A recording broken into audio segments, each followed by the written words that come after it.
soy José Alberto Tejada, presentándoles el informativo Nuestra Gente, programa institucional del Canal 2. El día de hoy, 23 de julio del 2025, me complace saludarlos en compañía del doctor Jaime Araujo Rentería, que entre otras, vale anotar que fue presidente de la Corte Constitucional, es un expresidente de esa rama y actualmente es un precandidato a la presidencia de la República del 2026. Doctor Araujo, bienvenido. Gracias, José, a usted y a su gran audiencia.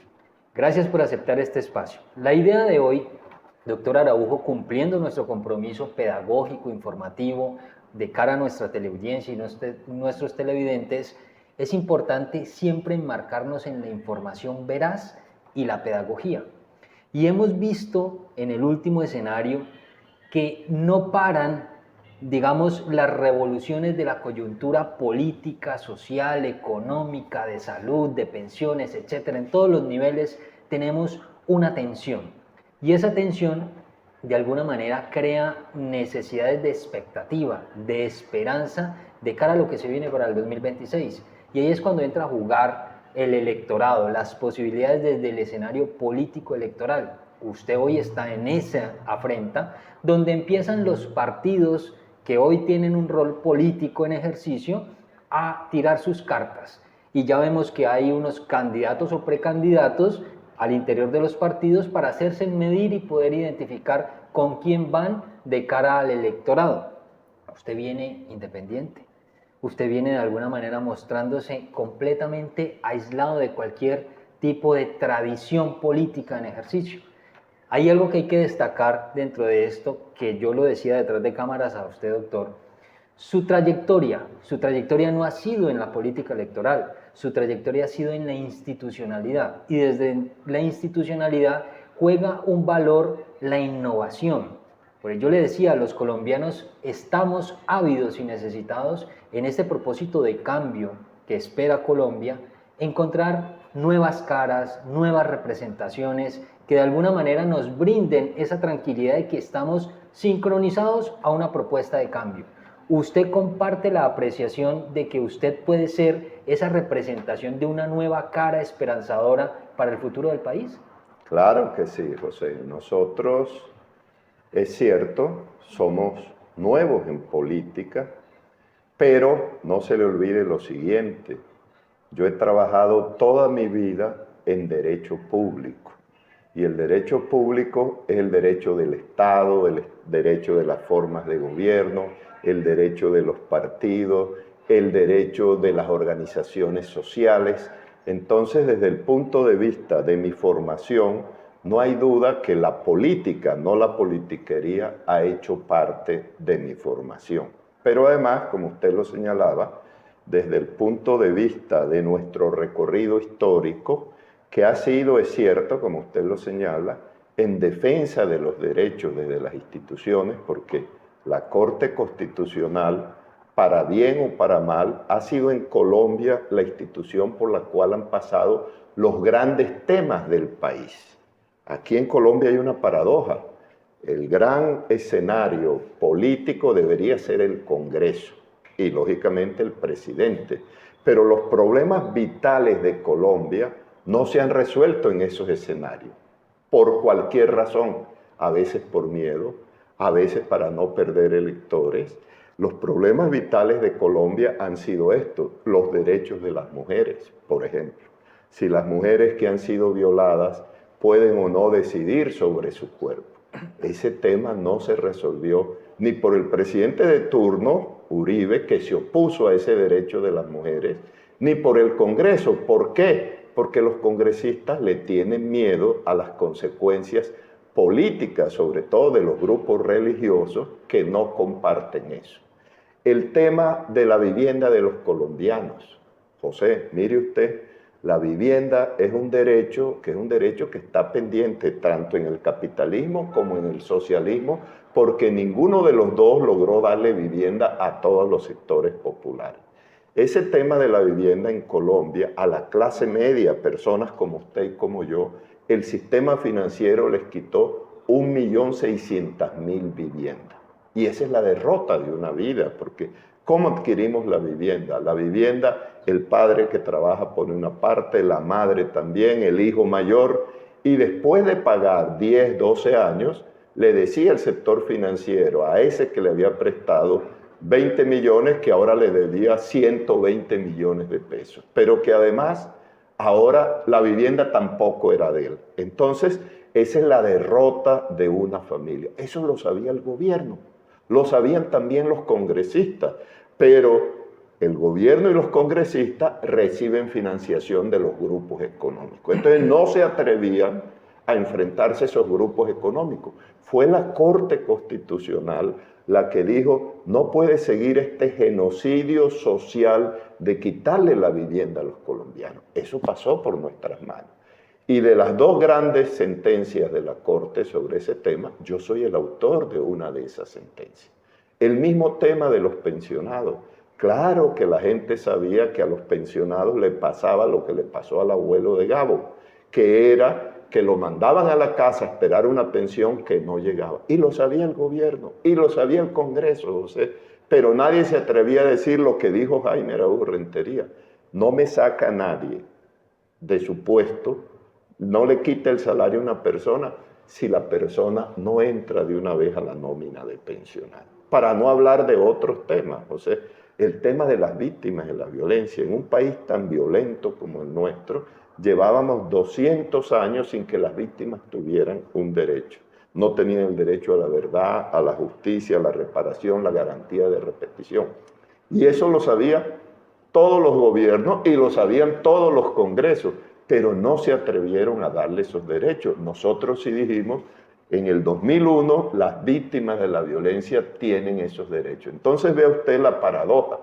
En Colombia, los escenarios naturales para resolver los grandes conflictos deben ser el gobierno y el Congreso. Pero por alguna razón no lo hacen y los ciudadanos vienen y reclaman sus derechos ante el Tribunal Constitucional. Entonces yo puedo decir, mirando de frente a las víctimas de la violencia, a 10 millones, a los pensionados de Colombia, a las mujeres que han sido violadas, a los indígenas, porque yo defendí el derecho de los indígenas a que no los fumigaran en sus territorios cuando les enfermaban a sus hijos, les acababan sus pequeños cultivos.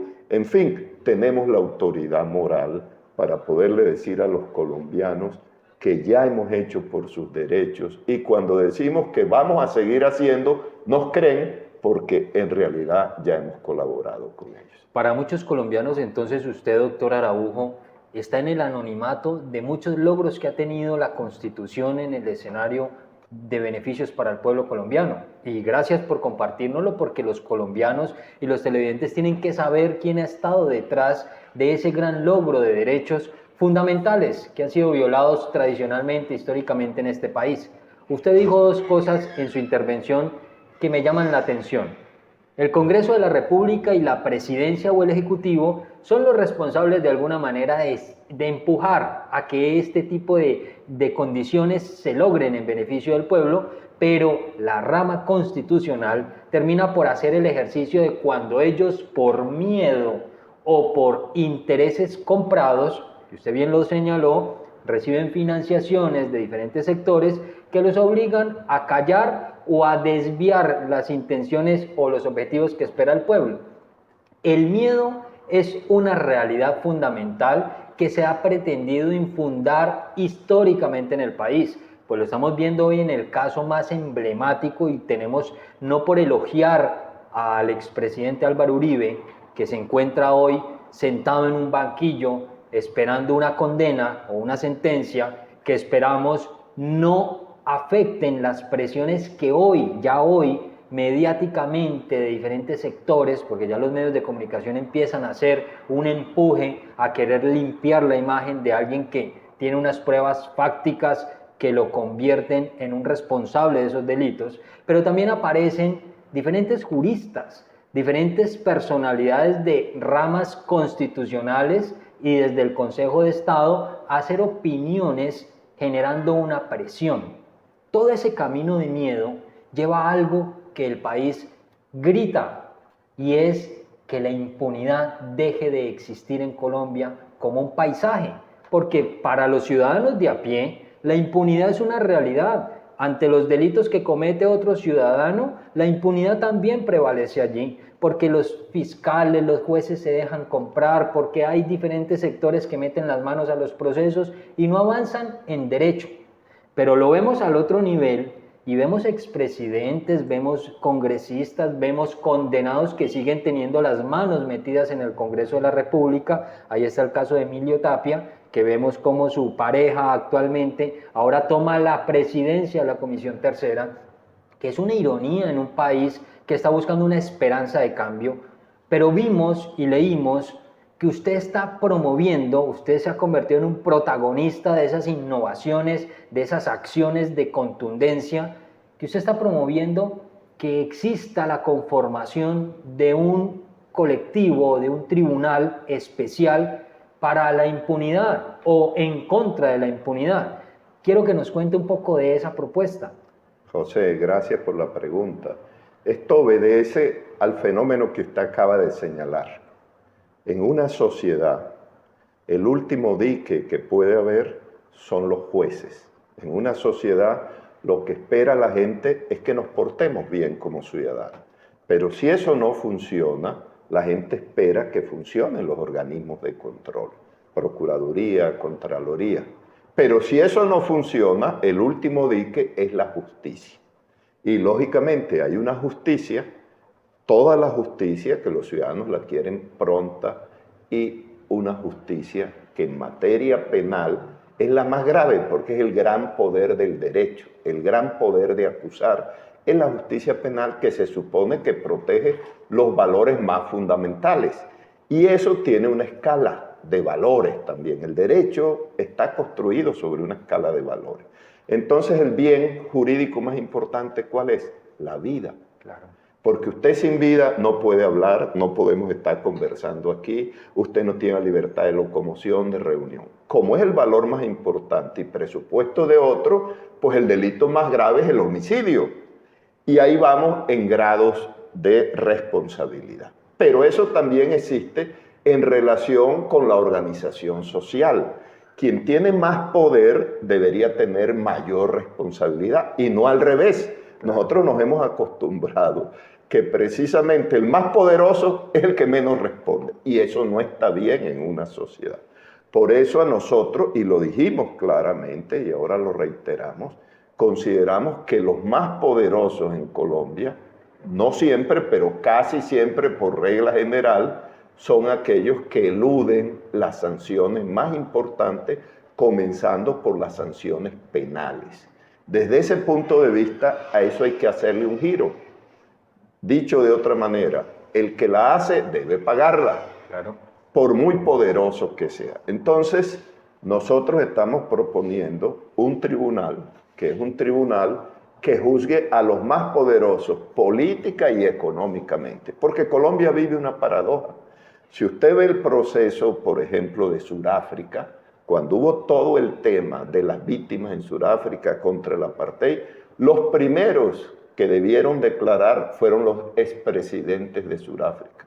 En Colombia creamos la JEP y excluimos a los expresidentes que son los que han tenido la dirección, sobre todo de la fuerza pública, porque uno no puede ser comandante de la fuerza pública y después no saber qué hizo la fuerza pública que dependía de uno.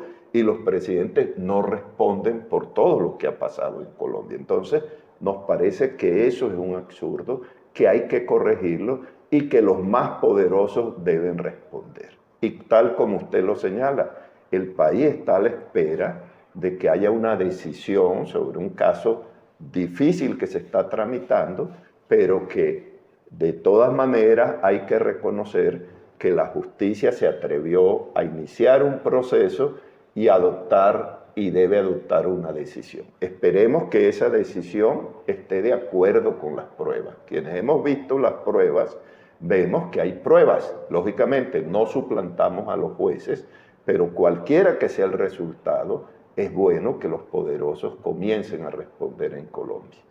Es una necesidad, porque de hecho Colombia no tiene una problemática en derechos fundamentales de la vida. Ahora, esto es históricamente, entonces podemos decir que los expresidentes en 200 años que ha tenido la República de Colombia, pues tienen una cuota de responsabilidad en toda esta violencia acumulada que hoy sigue siendo una realidad para el país. La impunidad es una necesidad de que cambie, pero también es una necesidad de que cambien los políticos y la forma de hacerse política. Los colombianos estamos aburridos, estamos cansados de siempre escuchar las narrativas que son, como ellos dicen vulgarmente, para la galería, para convencer al pueblo ignorante, al pueblo sumiso, al pueblo que nunca levanta su voz. Pero hoy tenemos una realidad y es que el desarrollo de la tecnología, la evolución de las tecnologías ha permitido que la comunicación, a pesar de tener muchas observaciones a la comunicación, porque hay muchas fake news, hay muchas informaciones tendenciosas para crear polarización, desviar la atención, sin embargo, hay mucha más comunidad que se está interesando en informarse y que ha perdido la credibilidad a esos representantes de esa investidura tradicional. Por eso es necesario un cambio. Usted decía algo muy importante. El Congreso de la República juega un papel fundamental en la estructura política del país, pero mire el Congreso de la República que tenemos hoy. Habrán unas excepciones que claramente habrá que rescatarlo y resaltarlo y exaltar a aquellos que están haciendo su papel en compromiso para los colombianos, pero la gran mayoría no, doctor.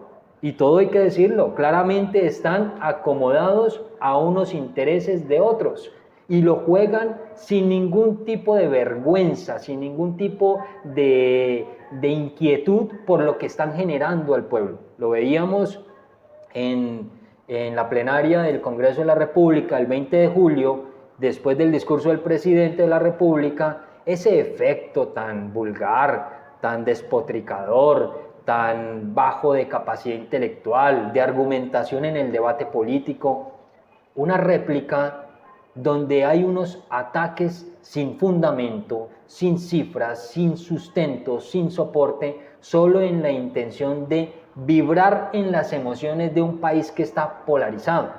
Un presidente de la República no puede gobernar sin un Congreso de la República. ¿Cuál es la estrategia que usted, como precandidato a la presidencia de la República, le invita al pueblo colombiano para que en el marco de ese Congreso de la República que se tiene que depurar, que se tiene que construir nuevamente, con nuevas caras, con nuevas intenciones, renazca y le cree una confianza al pueblo colombiano? Varias cosas, José, y gracias por su pregunta. Lo primero es que es importante resaltar algo que usted acaba de señalar. Inicialmente se hablaba de que había un cuarto poder, que era el poder de la prensa, que era la que vigilaba los otros poderes. Pero siempre había una pregunta, ¿y quién vigila al vigilante? Afortunadamente hoy, en programas como los suyos, como las personas independientes, se ha logrado que la prensa no sea un monopolio y sobre todo que no sea un monopolio de grupos económicos, porque lo más grave era eso, que la prensa no podía ser independiente porque defendía intereses particulares de grupos económicos. Entonces yo estoy de acuerdo con las limitaciones que usted señala, de que haya muchos canales de información, que haya mucha información independiente, porque eso contrarresta la información no independiente. Entonces ese es el primer punto. El segundo punto, para señalarle a usted, es que estamos de acuerdo con que hay que renovar el Congreso. Lo ideal es que haya una sintonía entre Congreso y gobierno. ¿Para qué? Para que se puedan no solamente legislar, porque la ley es la que finalmente logra que todos debemos respetar un mínimo. Y eso se logra si el Congreso expide leyes que además sean leyes iguales para todos. No hay duda que hay mucho de ideología. ¿Por qué? Porque no hay que desconocer que hay dos propuestas, por lo menos en líneas generales, que se encuentran enfrentadas. Por un lado, un gobierno que quiere hacer unos cambios y por otro lado, una mayoría del Congreso, porque también hay congresistas, como usted lo señala, que quieren cumplir con esos cambios. Ese enfrentamiento es un enfrentamiento que hoy en día no hay duda que impide, porque lo que ha pasado en el choque de trenes es que el statu quo se mantiene. Cuando no hay cambios, pues seguimos viviendo el pasado.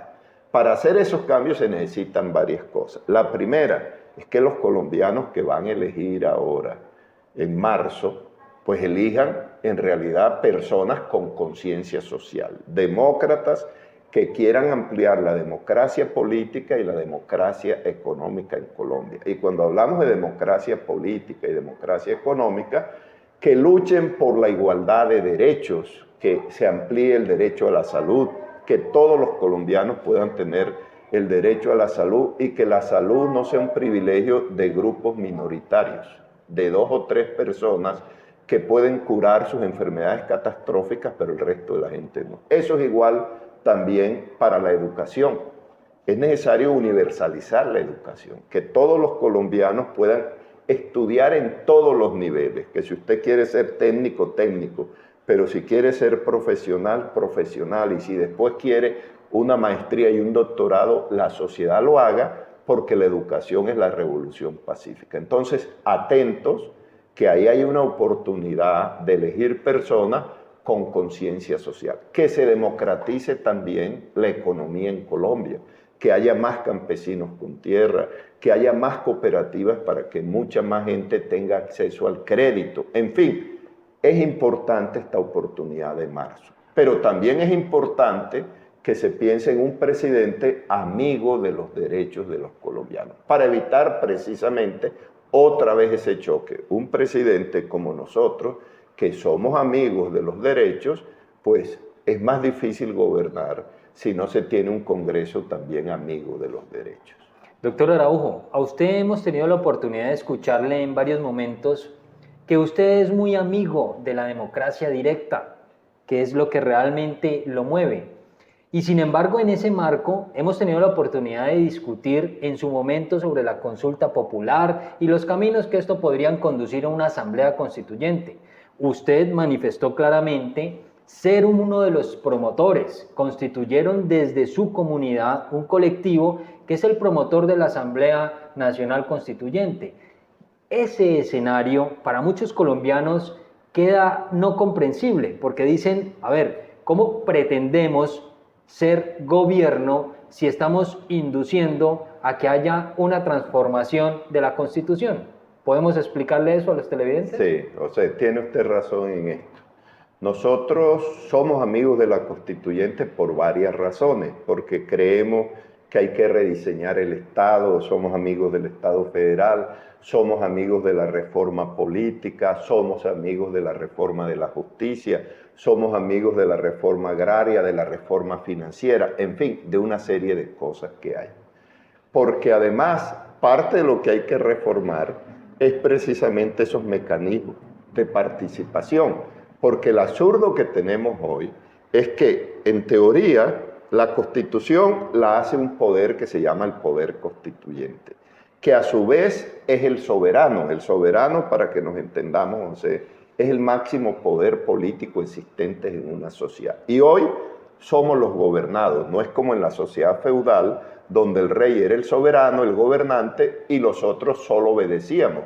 No éramos ciudadanos, éramos súbditos. Eso cambió con las revoluciones y hoy nadie discute que la soberanía es nuestra, que todos los demás son poderes constituidos, el presidente, el Congreso, las Cortes. Entonces es un absurdo que el que tiene el poder constituyente y es el soberano no pueda autoconvocarse o que se limite su convocatoria precisamente por un órgano constituido. Eso que pasó en la consulta lo dice la Constitución, pero es un absurdo. No es posible que el pueblo no pueda convocarse porque un órgano constituido como el Senado no da una autorización para eso. Y eso es igual para los otros mecanismos de participación. Entonces, parte de la reforma constitucional, además de estos que hemos señalado, la reforma del Estado, la reforma de la justicia, la reforma de muchas cosas del ordenamiento territorial, en fin, es también la modificación de los organismos y de los mecanismos de participación política, referendo, plebiscito, consulta popular, iniciativa legislativa, todos esos mecanismos para que el pueblo pueda autoconvocarse como soberano, no necesite de un órgano constituido que lo convoque y adicionalmente que no haya un órgano constituido que le obstaculice para que adopte sus propias decisiones. Entonces, nuestro norte es muy simple en eso. Somos amigos de la democracia directa.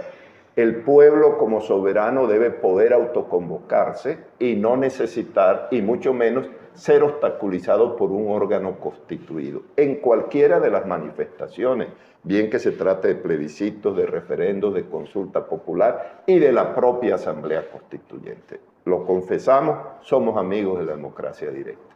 Doctor Araujo, el presidente Gustavo Petro ha sido el presidente que pasará a la historia en este país para los colombianos como el presidente que desnudó la verdad para los colombianos de a pie, porque los colombianos vivíamos con una venda en los ojos, engañados bajo la narrativa y el discurso político o politiquero de muchos, que terminaban generando una atracción a favor de la ignorancia del mismo pueblo. Hoy eso ya no existe, porque hay una revelación de acciones nauseabundas al interior de todos los niveles que afectan a los ciudadanos. La salud, pues vea el problema que tenemos en la salud, un desfalco billonario que el país no lo conocía sino hasta ahora, y lo ha conocido con pruebas reales sobre investigaciones, como lo que pasaba con las pensiones, que históricamente los adultos de hoy, que aún estaban esperando pelear sus pensiones, nunca levantaron la voz a preguntar qué era lo que pasaba con los fondos de pensión, simplemente con la venda en los ojos. Hoy tenemos esa revelación y tenemos, sin duda, la verdad puesta en la mesa de que las cosas no pueden seguir iguales. Y el presidente actual le ha tocado gobernar con la más fea, porque es el que terminó por abrir la puerta para el cambio real, que las cosas sean de fondo.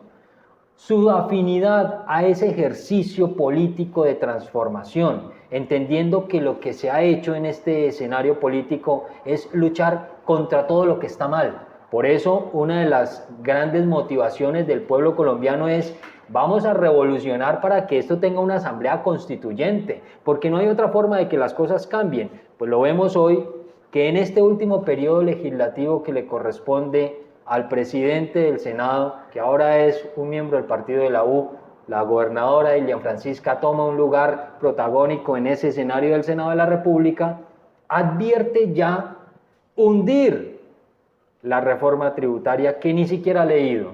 Y entonces, ante ese tipo de escenarios, volvemos a ver cómo aparecen aquellos que quieren seguir escondiendo unos escondidos que el pueblo ya no está dispuesto a aguantar.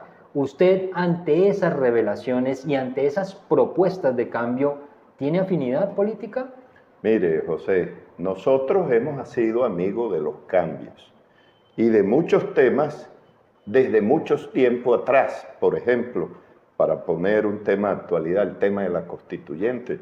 Nosotros llevamos cerca de 15 años hablando de la necesidad de la constituyente. Estuvimos de acuerdo cuando el señor presidente la propuso hace cerca de 2 años. No nos gustó que el ministro de entonces la abandonara, o por lo menos le cambiara la cara, al ser no una constituyente popular, sino una constituyente de élite, porque nosotros creemos en la constituyente popular. Y ahora que ha vuelto el tema de la constituyente, nosotros fuimos los primeros que inscribimos en la organización electoral un comité promotor de la constituyente. Y si el gobierno la abandona, seguimos proponiéndola porque creemos en eso. Entonces, yo soy amigo de los cambios, soy amigo de la reforma. Cuando nosotros se nos dice, por ejemplo, que el proyecto del gobierno va a ser un proyecto de aumentar 2,5 millones de pensionados para que haya 8 millones de pensionados, claro que nosotros estamos de acuerdo. Y estamos de acuerdo por la concepción de Estado que tenemos. Nosotros somos amigos del Estado social y democrático de derecho. ¿Qué es el Estado social y democrático de derecho? Un Estado que lo protege usted desde la cuna hasta la tumba, que si nace un niño hay un hospital para él y para su madre, que si ese niño necesita educarse después, hay una escuela para el niño, que una vez ese joven se educó, hay una oportunidad de trabajo para él. Y si no hay trabajo, de todas maneras hay un seguro contra el desempleo de esas personas mientras consiguen otro trabajo. Y al final de su vida, todos deben tener derecho a una pensión. Desde ese punto de vista, claro que yo estoy de acuerdo con la propuesta del gobierno de que ahora no haya 5,5 millones de pensionados, sino 8. Pero inmediatamente también preguntamos, ¿qué hacemos nosotros como sociedad para que los otros 8 millones, porque son 16 millones de trabajadores, también puedan tener su derecho a la pensión? Y nosotros decimos igual en educación. Cuando el gobierno dice, vamos a ampliar los cupos universitarios, claro que estamos de acuerdo con el gobierno de que haya más colombianos educándose. Pero creemos que no es solamente el estrato 1, el 2 y el 3, sino que debe ser un derecho de todos, porque es la única manera de que le apuntemos a la mayor riqueza de una sociedad, que es su capital humano. Japón tiene menos recursos naturales que nosotros, pero tiene más educada a su gente y ahí está la ventaja comparativa. Entonces, somos amigos de los derechos, nos gusta un gobierno que proponga ampliar los derechos, lo apoyamos, pero también tenemos la autoridad, como lo vamos a hacer en la constituyente. Si el gobierno presenta unas propuestas de constituyente, por ejemplo, de la justicia, que son para ampliar la democracia política, las apoyamos. No tenemos ningún inconveniente en decir, esa es una propuesta del gobierno que nosotros apoyamos. Pero si el gobierno no presenta esa propuesta así, tenemos la autoridad moral de decir, aquí hay una propuesta mejor que esa. Entonces, esa es nuestra posición. Apoyamos las propuestas de cambio, de ampliación de los derechos. Las apoyamos porque creemos en ellas. Y si el gobierno en algún momento, por alguna razón, no continúa, nosotros estamos proponiendo un gobierno que lo haga, y por eso nos proponemos también como candidatos, porque nos gustan las reformas para que haya más derechos para todos y todas las colombianas. Doctor Araujo, la traición, que es una condición humana, es parte de la condición humana, y la traición, la mentira, prevalece en las relaciones humanas. Se ve en las familias, se ve en la escuela, se ve en los grupos sociales, se ve en la política, se ve en el sector empresarial. Y hoy vemos la historia de este gobierno, un gobierno donde un presidente de la República que propone eso que usted dice, una esperanza de cambio, traicionado desde el sector más cercano. A usted, en un escenario hipotético de ser el presidente de la República en el 2026, ¿no le da miedo la expectativa de traición que estará latente siempre, porque allí en ese marco de todos los que rodean a quien termina por ser el representante y que va en un esfuerzo natural, son oportunistas? José, mire, esto es como la amistad. Cuando usted es amigo de alguien, usted no falle jamás. Si se rompe la amistad, que no sea por causa suya, que sea el otro el que traicione, pero usted no traicione nunca. Entonces, uno en la vida tiene que hacer es lo que depende de uno. Uno tiene que ser leal. Es como el tema de los principios, José. Algún día una persona a mí me dio un ejemplo. Cuando yo fui director de la aduana de Bogotá, que es un mundo difícil, un día un capitán del ejército me dijo, yo me quejaba de la corrupción, de las cosas, y le dije algo como esto. Le dije, mire, qué es difícil ser honesto en este país. Cuando uno menos piensa, descubre que alguien se dejó corromper. Hay dos clases de honestos, los que han dicho que no, pero hay otros que son honestos porque no les han ofrecido hacer trampas. Y me dijo él una cosa sabia que ahora le reitero, me dijo, está equivocado, doctor Araujo. Le dije, ¿por qué? Porque usted para ser honesto no necesita de nadie. Usted solo, aunque esté rodeado de bandidos, si usted no quiere hacer corrupción, nadie lo puede obligar. En cambio, para hacer trampa, necesariamente usted necesita de otra persona o de otras personas. Y por mucho que usted quiera aparentar una corrección, a ese bandido usted no le puede alzar la cara. Entonces, eso hay que tenerlo claro. De usted depende no traicionar a nadie. Pero además hay una enseñanza que también quiero transmitir. Si no somos capaces de ayudar a los demás desinteresadamente y ser capaces de resistir la ingratitud y la traición de los demás, pues no ayudamos. ¿Por qué? Porque uno tiene que ayudar con generosidad independientemente de la traición. En síntesis, el que no puede traicionar es uno. Si lo traicionan a uno, uno puede hasta perdonar a los traidores, pero lo que no puede perdonar es la traición propia. Doctor Araujo, para la política se necesitan perfiles idóneos. No solo basta con usted ser una buena persona y tener buenas intenciones, porque ya está visto, de buenas intenciones hay mucho en el mundo, pero realmente en el escenario político necesitamos personas idóneas, formadas, que como mínimo se hayan leído la Constitución Política de Colombia, pero sabemos que en el Congreso de la República hay una cantidad que ni saben leer, además que ni saben leer. Ante ese escenario, Colombia necesita el fortalecimiento de su estructura institucional, pero en un nivel superior de intelecto. ¿Cuál es la invitación para que esos colombianos que van a votar mañana no terminen por arrastrar un voto, a hacerle el favor al amigo del amigo, que termina por ser muy querido y es que él es muy amable conmigo, pero no conocemos el trasfondo de ese amigo, ¿sí? Que finalmente está jugando la ruleta del oportunismo para montarse en un escenario político? José, mire, ahora que estamos en estos debates colectivos sobre el tema de la constituyente, hay una serie de propuestas para discutir, pero hay una propuesta que me ha llamado la atención, que hay que reflexionarla y debatirla con todos los argumentos a favor y en contra. Alguien proponía algo como lo que hacían los romanos. Acuérdese que los romanos tenían el cursus honorum, o sea, usted comenzaba por abajo y al final llegaba a la cúspide, que era ser cónsul, ¿correcto?